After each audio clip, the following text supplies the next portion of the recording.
الله والله والله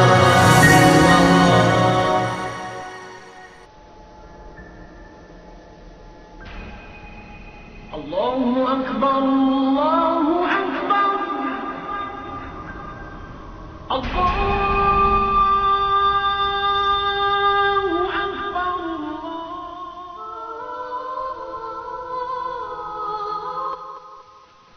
Fittinaa shayxaanaa fi injifannoo isaa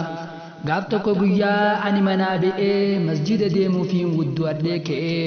osoon deemaa jiruu jallisii wal garree wal barranaan jennaan dhaabbadhee wal barree anaa dhufu jedhee gammachuun na sime suuta natti siqee maqaa isaa naaf hime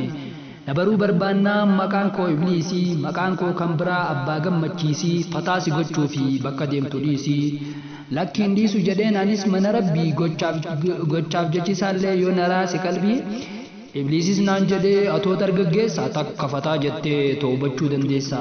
fataa jechuu feenaan saahiba koo ta'ii salaata kee dhiisii waliin deemnaa ka'ii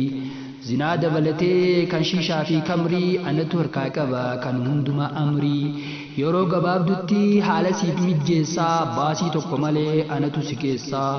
abshir saahiba koo jechuun na jabeessee magaalaa salphinaa qabatee na geessee forsoo maniirsi jiruu koo balleessee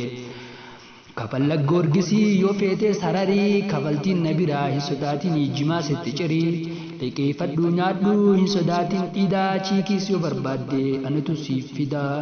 macaas kafalla koo shiishaa fi sigaaraa waan tokkon sodaatin irraa kaasii daaraa akkasitti sobee iblis na dhamaasee jireenya namarraa kophatti na baasee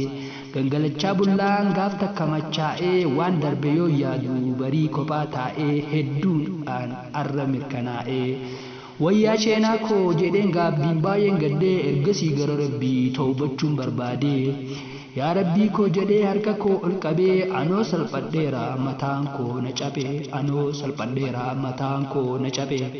dilii koo naaf dhiisii naaf godhi rahmataa akkaan guyyaa boru argadhu jannataa yaa jiruu qananii jireenya ibaadaa lamuu hin dhiisu jedhee rabbiif seene waadaa alhamdulillahi shukrii rabbii guddaa kan namaaf taasisu wanta yaadan hundaa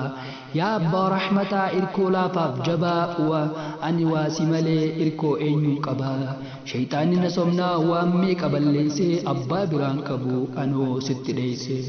rahmata naaf godhi yaada koo naaf guutii tasa duuti dhuftee lafarraa na fuutii maaf nagatta jedhee shayxaannis naan oodee walitti dhaadachaa gargar baane booddee yaa obboleewwan koo ibaadaa jabeessaa yoo feetan gammachuu jalaa baraaramuuf cinqii mana lachuu salaataa quraana qara'aa galaa guyyaa jabduu isatu nuuf ta'a rabbitti hirkadhaa inni qofti ga'a ilaalee taajjabee waanumaa nu badde wallaala kootirraa hanganaan dubbadde anoo rabbiif jechaan barsiin jaaladhaa bakka jirtanitti du'aayinaaf kadhaa bakka jirtanitti du'aayinaaf kadhaa assalaamu alaikum warahmatullaahi wabarakaatuh الله والله والله والله